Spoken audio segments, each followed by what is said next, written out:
KTR photo ఉందని tea stall seize. సిరిసిల్లలో కాంగ్రెస్ సర్కార్ అరాచకం. మొన్న కేసీఆర్ ఫ్లెక్సీలు, బ్యానర్లను తొలగించిన కాంగ్రెస్ ప్రభుత్వం తాజాగా కేటీఆర్ ఫోటో ఉందని ఏకంగా ఒక టీ స్టాల్నే మూసివేయించింది. సిరిసిల్లలో ఓ టీ స్టాల్కు దాని యజమాని కేటీఆర్ పేరు పెట్టుకోవడంతో పాటు హోటల్లో ఆయన ఫోటో పెట్టుకున్నారని కక్షగట్టి మరీ సీజ్ చేయించారు. రాజన్న సిరిసిల్ల జిల్లా కేంద్రానికి చెందిన బత్తుల శ్రీనివాస్ బతుకమ్మ ఘాట్ వద్ద గత 4 ఏళ్లుగా కేటీఆర్ టీ స్టాల్ నడిపిస్తున్నాడు. హోటల్ బోర్డుపై కూడా కేటీఆర్ ఫోటో పెట్టుకున్నారు.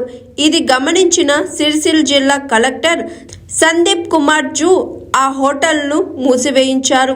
అసలు ఆ టీ స్టాల్కు ట్రేడ్ లైసెన్స్ ఉందా, లేకుంటే హోటల్ను సీజ్ చేయండి అంటూ మున్సిపల్ అధికారులకు ఆదేశాలు జారీ చేశారు. కలెక్టర్ హుకుంతో వెంటనే రంగంలోకి దిగిన మున్సిపల్ సిబ్బంది టీ స్టాల్ను బలవంతంగా మూసివేయించారు. తన టీ స్టాల్ను సీజ్ చేయడంపై బత్తుల శ్రీనివాస్ ఆగ్రహం వ్యక్తం చేశారు. ట్రేడ్ లైసెన్స్ లేదన్న కారణంతో టీ స్టాల్ మూసివేశారని మున్సిపల్ అధికారులు చెప్తున్నారని, కానీ అసలు కారణం అది కాదని తెలిపాడు. కేటీఆర్ ఫోటో తీసేయాలన్న ఆదేశాలు వినకపోవడంతోనే కలెక్టర్ అలా కక్ష కట్టాడని చెబుతున్నాడు. టీ స్టాల్ పోయినా సరే నా అన్న కేటీఆర్ ఫోటో తీయనని స్పష్టం చేయడంతోనే ఇలా హోటల్ సీజ్ చేశారని ఆరోపించాడు. కాగా కేటీఆర్ ఫోటో ఉందని హోటల్ మూసివేయడం ఏ న్యాయం? ప్రజాస్వామ్యమా లేక కాంగ్రెస్ తుగ్లక్ పాలన అంటూ స్థానికులు తీవ్రంగా మండిపడుతున్నారు. కేటీఆర్ ఫోటో పెట్టుకున్న మెయిన్ కారణం కేటీఆర్ ఫోటో పెట్టుకున్న వాళ్ళకి అనుమానిది, అద్దకు మించి ఏం లేదు.